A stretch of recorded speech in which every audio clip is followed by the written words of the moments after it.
चलिए, हम इस समय फेफना विधानसभा क्षेत्र में हैं। खास तौर पे जदयू के प्रत्याशी अवलेश कुमार सिंह, आज इन्होंने अपने केंद्रीय कार्यालय का उद्घाटन किया और जनता से सीधा संवाद भी किया।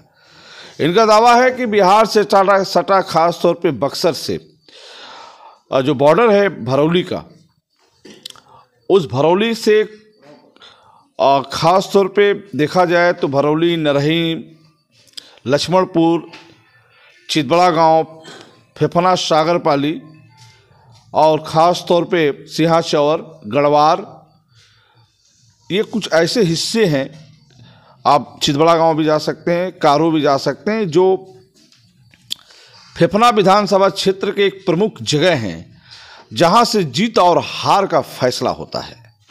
ये वही विधानसभा क्षेत्र है जिस विधानसभा क्षेत्र ने एक ईमानदार, बेदाग, छविदार नेता गौरी भैया को फेफना से जिताकर प्रदेश के सबसे बड़े सदन में भेजा। उत्तर प्रदेश सरकार में मिनिस्टर भी बने। उसके बाद दौर सिलसिला चलता रहा, विधायक लोग होते रहे, मंत्रिमंडल में लोग शामिल होते रहे। अवलेश कुमार सिंह ने भारतीय जनता पार्टी से टिकट का दावेदारी किया था और काफ़ी बढ़ चढ़ कर हिस्सेदारी भी की थी, लेकिन किसी कारणवश उन्हें टिकट नहीं मिला। लेकिन वो निराश और हताश नहीं है और चुनाव मैदान में है। वो चैलेंज करते हैं। उनका दावा है कि फेफना विधानसभा क्षेत्र में तीर चलेगा, यानी बिहार सरकार के मुख्यमंत्री नीतीश कुमार का तीर चलेगा और ऐसा तीर चलेगा कि फेफना की राजनीति में खास तौर पे सत्ता परिवर्तन करेगा। आइए हम बात करते हैं अवलेश कुमार सिंह आखिर तमाम दल थे, तीर ही क्यों चुना? जी, मेरा सवाल है अवलेश जी, तमाम दल थे, आखिर तीर ही क्यों आपको पसंद आई? देखिए, Janata Dal United JDU party Bharatiya Janata party की घटक दल है।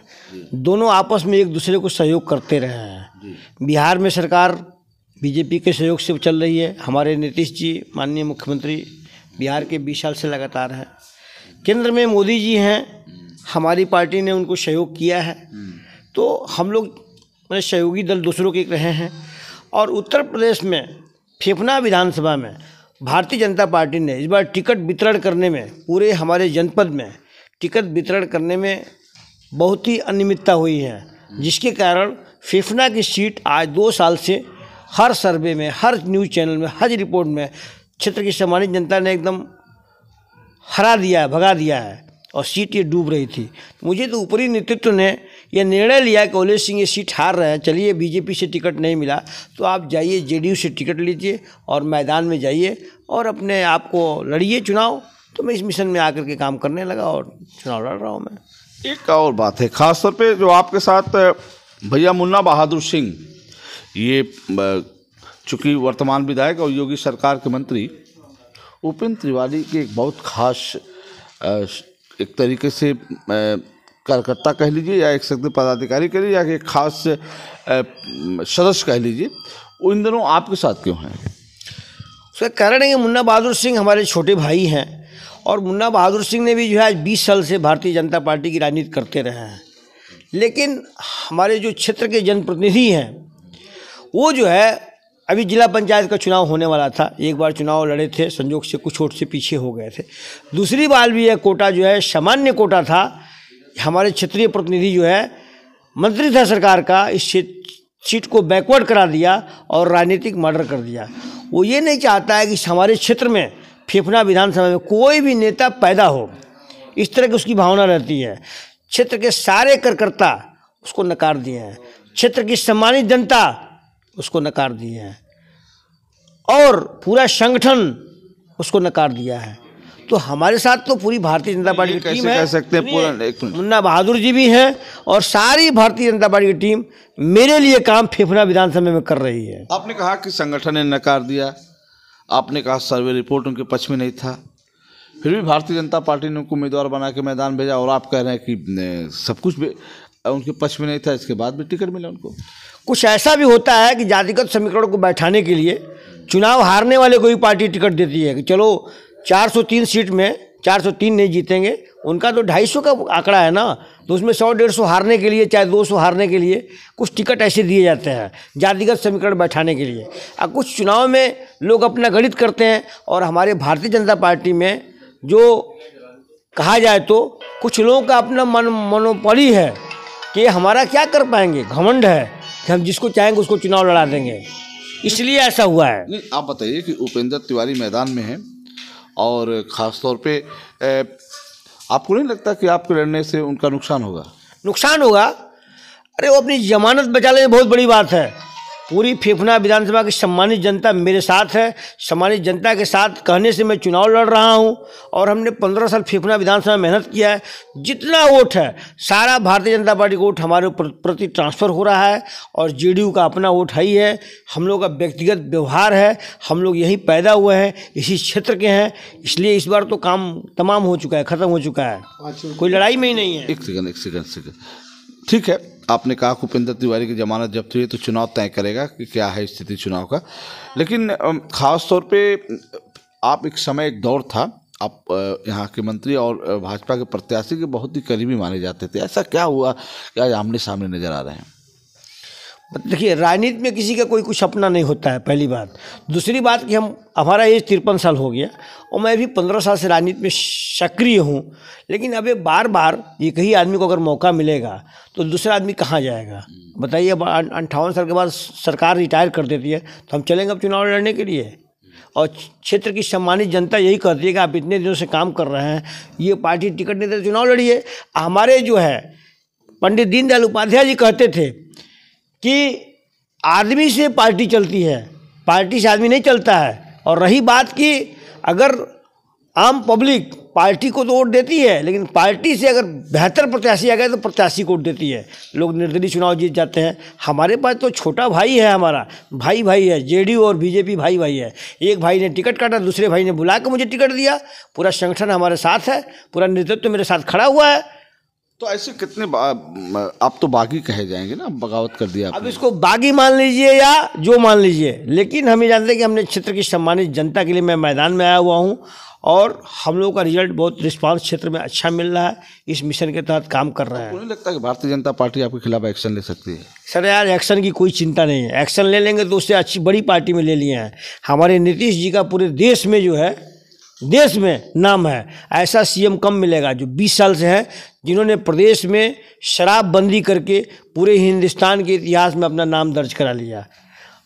पहला काम यूपी में हम लोग कराएंगे, शराबबंदी कराएंगे। तो आपको नहीं लगता कि शराब पीने वाले लोग आपको वोट करेंगे? बिल्कुल, वो अभी कह रहे हैं शाम को जब शराब पी लेते हैं तो हमें वोट नहीं करेंगे। तो वोट सुबह 7 बजे से शुरू होता है, तो उनका दिमाग सही होगा, उसमें मूड सही होता है। सबसे पहले वोट हम ही को देंगे। एक फेफना में हम लोग गए थे, एक लोग कह रहे थे कि अवलेश कुमार शराब बंद वाले पार्टी से लड़ रहे हैं, हम वोट नहीं करेंगे। ऐसा नहीं है, जो उनके बाल बच्चे वोट देंगे। वो तो अकेला है ना, उनके परिवार 5 हैं।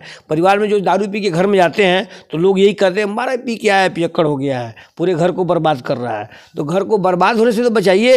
एक वोट अगर वो रात को खाली बिखरा रहेगा, वो भी सवेरे 7 बजे लाइन पे हो जाएगा। बाकी 15 वोट तो मेरे साथ ही है, 15 एक 16वां वोट भी सवेरे हो जाएगा। सिर्फ शाम को जितने देर तक दारू से गर्मी रहती है उतनी देर तक विरोध बतियाते हैं, सुबह से हमारे साथ हो जाएंगे। तो आपका लगता है कि उत्तर प्रदेश में नीतीश कुमार की सरकार बनेगी, दारू बंद होगा? नीतीश कुमार जी के नेतृत्व में ही प्रदेश में सरकार बनने जा रही है। 403 विधानसभा में लड़ रहे हैं? नहीं, 403 में नहीं, हम लोग पूर्वांचल में लड़ रहे हैं। कैसे सरकार बनेगी? अरे तो इतनी सीटें आएंगी। यूपी में सरकार कहाँ किसी की बनने जा रही है पूर्ण बहुमत की? यहाँ तो खिचड़ी पकने जा रही है। थोड़ा वो पा जाएंगे, थोड़ा वो पा जाएंगे, थोड़ा वो पा जाएंगे, थोड़ा वो पा जाएंगे। आपका दावा है कि अगर आप विधायक हो जाएंगे तो योगी सरकार में चले जाएंगे? मेरा ये दावा है कि हमारा केंद्रीय नेतृत्व माननीय नीतीश जी का निर्णय होगा, और जो निर्णय होगा तो हम लोग एक उत्तर प्रदेश में सफल सरकार बनाने का योगदान करेंगे। जो अच्छा होगा उसी को सपोर्ट करेंगे और उसी की सरकार बनवाएंगे। चलिए, और भी मुद्दे हैं। खासतौर पे फेफना विधानसभा क्षेत्र में कौन कौन से गांव में आप अच्छी लड़ाई लड़ रहे हैं और कौन कौन से गांव में पीछे हैं आप? देखिए, हमारे यहाँ 3 ब्लॉक है। तीसरे ब्लॉक में थोड़ा सा 60% गाँव है। हम तीनों ब्लॉक में जोरदार तरीके से लड़ाई लड़ रहे हैं। हमारे साथ में सबका साथ सबका विकास चल रहा है। उसी मिशन के तहत से मैंने 15 साल मेहनत किया है। तो हमारे यहाँ कोई जातिगत स्थिति कुछ भी नहीं है। सारे वर्ग के लोग हमारे साथ हैं और सब जुटे हुए हैं। गांव मत पूछिए, एक एक कोना 145 गांव है हमारे विधानसभा में। सभी गांव में मैं भ्रमण एक राउंड कर चुका हूँ, दूसरी राउंड कर रहा हूँ, और उसके पहले तो कितने बार किया था कोई गिनती नहीं है। अच्छा, आप मुझे खास तौर पर जब चुनाव प्रचार सामने आएगा, तो आपको नहीं लगता कि नीतीश कुमार केंद्रीय संगठन से खासतौर पे भाजपा के बड़े नेताओं से पूछेंगे मुझे अवलेश कुमार सिंह के लिए फेफना आना चाहिए या नहीं, तो आपको क्या लग रहा है कि वो आएंगे? अभी से मैसेज आ गया है कि नीतीश कुमार जी के यहाँ से मैसेज आया है हमारे पार्टी संगठन से कि उनको कहाँ कहाँ फेफना में कार्यक्रम लगाना है। आप डिस्ट्रिक्ट मजिस्ट्रेट से यहाँ चुनाव आयोग से परमिशन लीजिए और वहाँ कार्यक्रम करने की तैयारी करिए। उनके साथ जो भारतीय जनता पार्टी सरकार में केंद्रीय मंत्री हैं, उनका भी प्रोग्राम का सूचना आ गया कि आप कहाँ कहाँ कार्यक्रम लगाएंगे। उसके साथ बिहार से सटा हुआ बक्सर से हमारा पूरा विधानसभा है। विधानसभा से बक्सर की पूरी टीम काम करने के लिए कल ही से पहुँच जाएगी, युद्ध स्तर पर काम करेगी और इस सीट को हम लोग जीत करके एक प्रदेश में अच्छा माहौल बनाएंगे। जातिवाद की बात करें, आज का जो चुनाव है, आज दौर है जातिगत आंकड़ों पर, खासतौर पर जातिगत वोटों पर ज़्यादा फोकस करता है, तो किस जातियों के लोग आपके साथ हैं? हमारे साथ सारे वर्ग के लोग हैं। आपको बता, सारे वर्ग में हिंदुत्व के सारे वोट हैं, आपको बता दें, और सारी जातियों के वोट हैं हमारे साथ। जो है आपको बीन है, मलाह है, और आपका पटेल है, ब्राह्मण है, और यादव हैं, क्षत्रिय है, भूमिहार हैं, मुसलमान हैं, सभी जाति के लोग हमारे साथ हैं। हम तो सबके साथ रहने वाले आदमी हैं। हमारे विषय में पता करिए, हमने किसी को सद्भावना नहीं, हरिजन है, सभी लोग मेरे साथ हैं। अच्छा, आप क्षत्रिय हैं, खासतौर पे क्षत्रिय समाज से कितने कैंडिडेट हैं मैदान में? क्षत्रिय समाज से तो कैंडिडेट मैं ही हूँ, एक और प्रत्याशी आया है, पता नहीं, देखिए उसका पास होता है कि नहीं होता है, लेकिन उम्मीद है कि मैं ही एक प्रत्याशी रहूँगा यहाँ पे। Only one. आपकी लड़ाई किससे है? मेरी लड़ाई जो है सपा के संग्राम सिंह से है।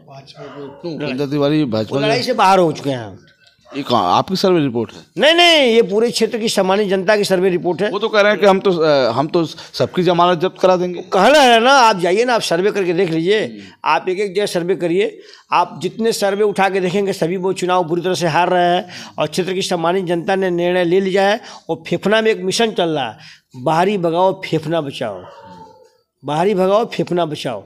आज 2 साल से चल रहा है और बाहरी वो नवरसा पर यहाँ ऐसे आए थे, अब वापस जा रहे हैं। उनकी विदाई की तैयारी फेफना विधानसभा की जनता ने कर लिया है।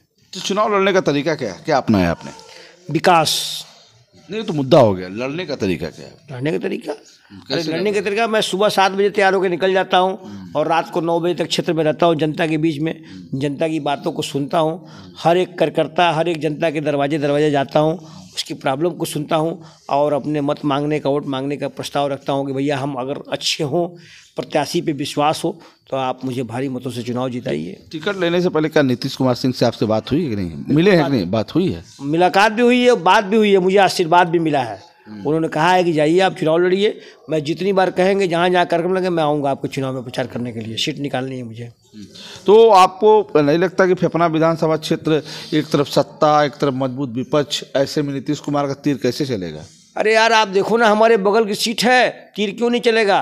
पूरा बिहार से सटा हुआ मेरा बॉर्डर, तीर तो एकदम सरसरा के चलेगी यहाँ पे। पूरे जो है 80% माताएं और बहनें हमारी बिहार की हैं, उसी से पूरे फेफना विधानसभा का खर खानदान चलता है, हम लोग का परिवार चलता है। तो वोट कहाँ जाएगा आप बताइए, खुद सोचेंगे। घर में आपको भोजन मिलेगा जहाँ 90% महिलाएं बिहार की हैं, माताएं बहनें, तो आपको समझिए एक फेफना में परिवर्तन होने जा रहा है और ये इतिहास बनेगा। चलिए, और दूसरे मुद्दे पे आते हैं कि खास तौर पे आपने अपने क्षेत्र में एक समय 2 महीना पहले आपने दिनेश लाल यादव को यहाँ पे दिनेशवाली, आपने खेसारी लाल को यहाँ क्यों बुलाया? खेसारी लाल यादव को बुलाया था कि हमारे बड़े बेटे की शादी थी ताज होटल लखनऊ। तो शादी तो बहाना था, कर रहे हैं कि अवलेश कुमार सिंह खेसारी लाल को इसलिए बुलाना चाहते, वोट बटोरना चाह रहे थे, लेकिन वो वोट बटोरना इसलिए चाह रहे थे खेसारी आएगा तो मेरे समर्थन में वोट करेगा, ये भी था क्या कुछ? देखिए, ऐसा कुछ नहीं है। देखिए, जब शादी विवाह होता है सभी राजनीतिक पार्टियों को भी निमंत्रण रहता है, विरोधी को भी रहता है, गांव नगर को भी रहता है। शादी में सभी लोग लखनऊ नहीं पहुंच पाए, तो इसलिए कार्यक्रम रखा गया कि भाई यहाँ बहु भोज का कार्यक्रम था कि लोग बहु भोज को, बहू को आशीर्वाद देंगे, भोजन भी ग्रहण करेंगे।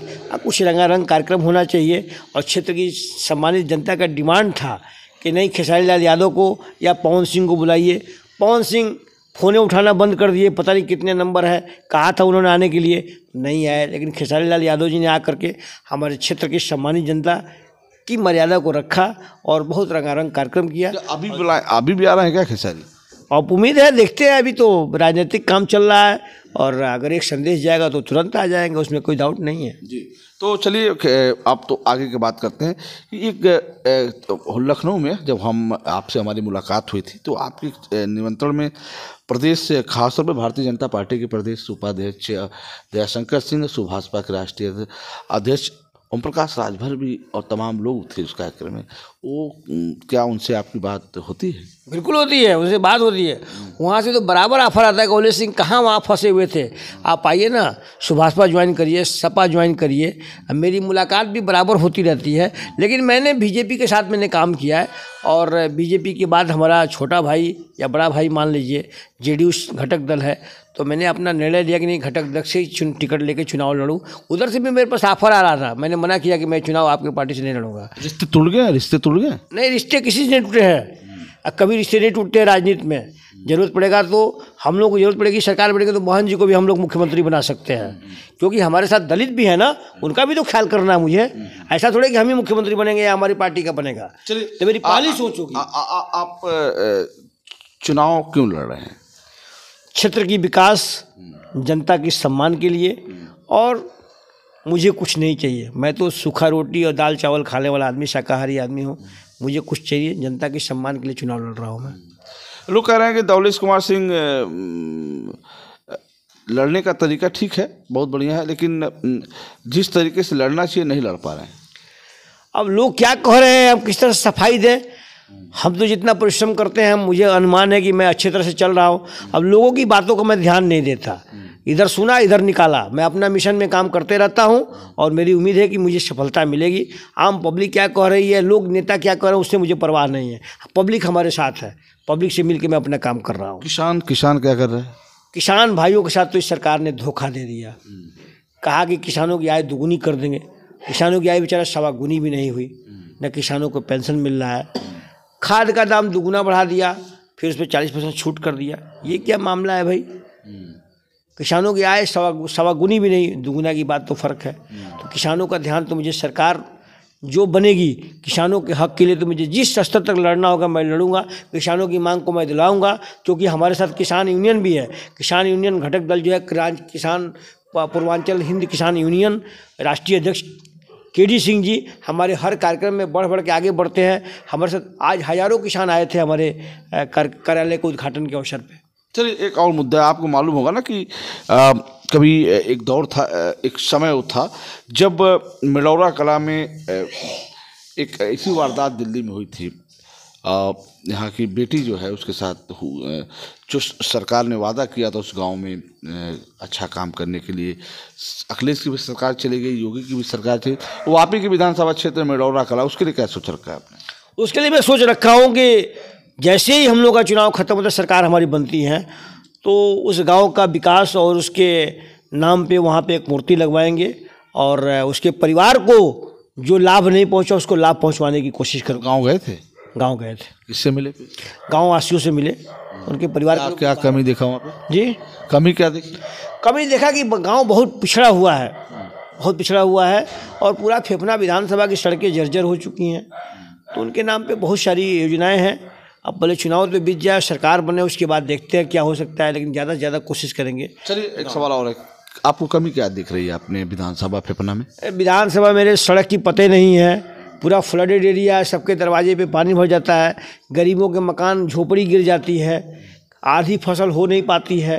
तो सबसे बड़ा मुद्दा तो ये कि फ्लड से जो है मुक्ति दिलाना इस क्षेत्र को। दूसरा मुद्दा आप देख रहे हैं आजकल सड़कों पर चिप्पी छाटा जा रहा है, चिप्पी नहीं बोलते हैं, रिपेयरिंग कर रहे हैं, फिर बरसात में उखड़ जाएगा। तो चुनाव वो किस लिए छापा जाए? वो चिप्पी चुनाव का टाइम आया है और दबाव है कि भाई इसको देखो, साटो ऑटो सड़क बनाओ। तो सड़क बहुत ख़राब है, जर्जर है। अपने पुराने साथी से नाराज क्यों हैं? साथी से नाराज कहाँ यार, हम कभी नाराज थोड़े होते हैं साथी से। किसी भी राजनीतिक नेता और कोई दल से नाराज नहीं होता है।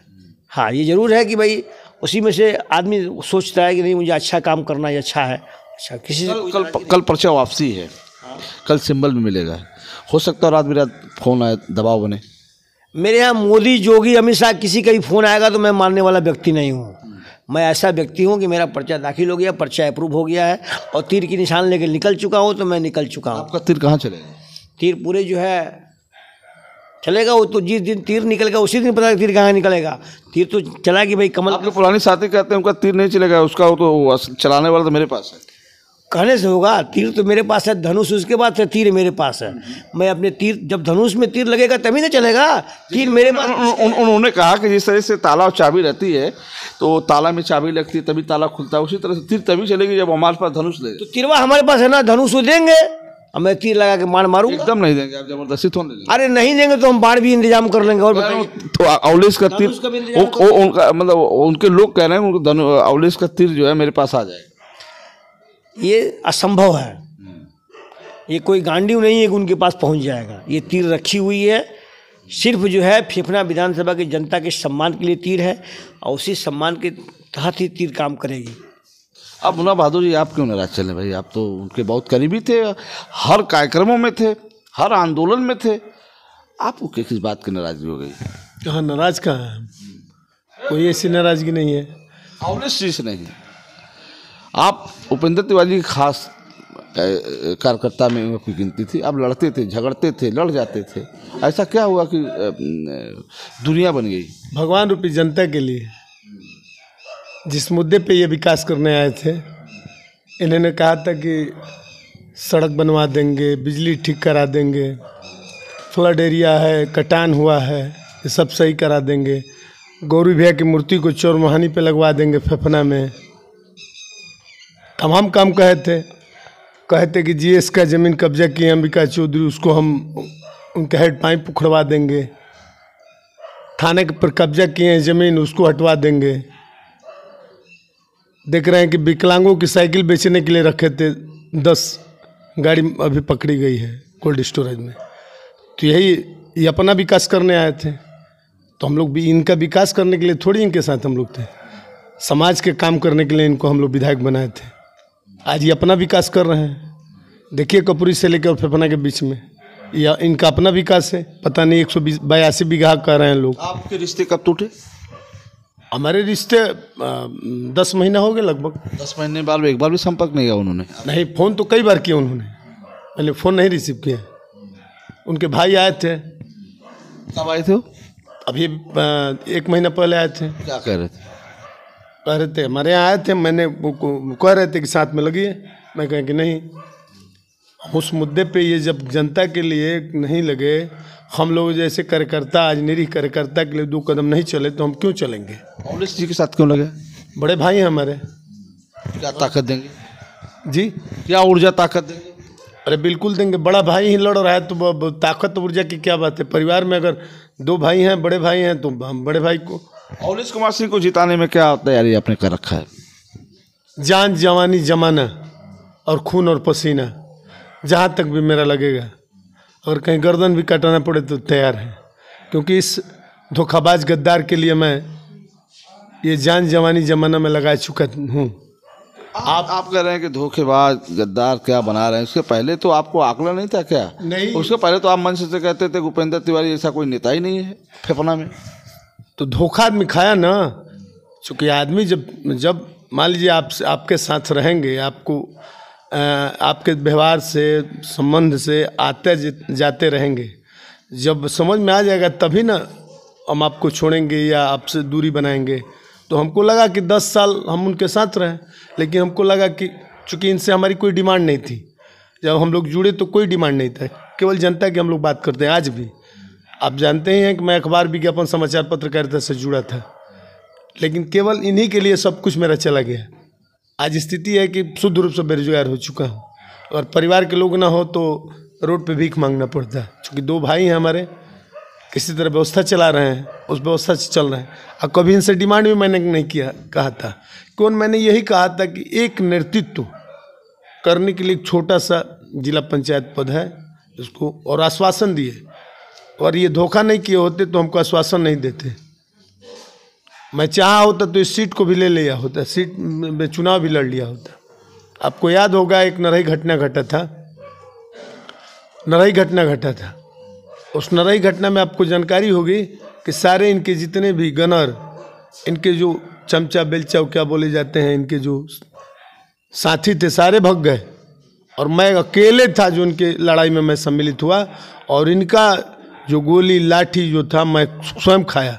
और जब मैं गिर गया तो पुलिस वालों ने हमको वहाँ हॉस्पिटल भेजा, वहाँ से मैं ट्रामा सेंटर गया, वहीं से फरार हो गए और झूठ मूठ का पट्टी उट्टी बांध के और समाज में दिखा रहे थे हमको चोट। इनको कहीं भी एक चोट नहीं लगा था, केवल नौटंकी की।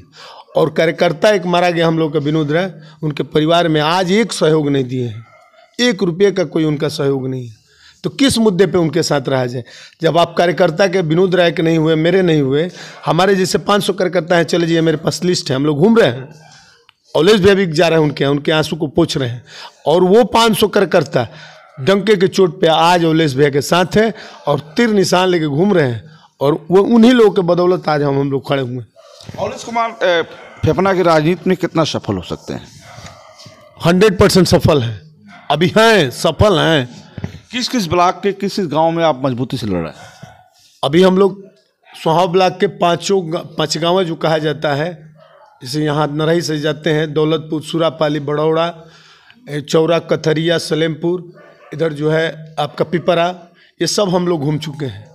बहुत बढ़िया इसका रिस्पांस भी मिला, हजारों की संख्या में लोग पीछे पीछे चल रहे हैं। मतदाता क्या बोल रहे हैं? वहाँ का मतदाता बोल रहे हैं उनसे नाराज हैं, चूंकि कामें नहीं किए, कार्यकर्ता के लिए काम धरातल पर इन्होंने कामें नहीं किया। इनको कह रहे हैं कि भैया आप विकल्प हैं, हमारे दिया हैं, आप हमारे दीपक हैं। इसलिए कि हम लोग नोटा पे वोट देने वाले थे, हम लोग साइकिल पे वोट देने वाले थे, हम लोग इधर वोट देने वाले थे, लेकिन आप हमारे लिए एक ऊर्जा मिले हैं और वही ऊर्जा हम आपके लिए खर्च करेंगे और आपके लिए 2 कदम हम लोग चलेंगे और भरसक प्रयास करेंगे कि बढ़िया से बढ़िया मतों से, कई हजार के मतों से हम आपको जिताने का हम लोग तैयारी किए हैं। चलिए, बहुत बहुत धन्यवाद। औलेश कुमार सिंह और भैया मुन्ना बहादुर सिंह आज हमारे बीच में है। मैं फेफना में हूँ और फेफना की राजनीति में क्या बेहतर होगा, क्या अच्छा होगा, तो 3 मार्च को जो चुनाव होगा उसमें तो नहीं पता चल सकता, लेकिन 10 मार्च को जब ईवीएम खुलेगा उसमें कौन विधायक निकलेगा ये 10 मार्च तय करेगा। फिलहाल हमारे बीच औलेश कुमार सिंह, उन्होंने हमसे संवाद किया और उनके सम्मान में मुन्ना बहादुर है मैदान में। वक्त है, जमाना है, आप भी चलिए और 3 मार्च 10 मार्च को हमेशा याद रखिए।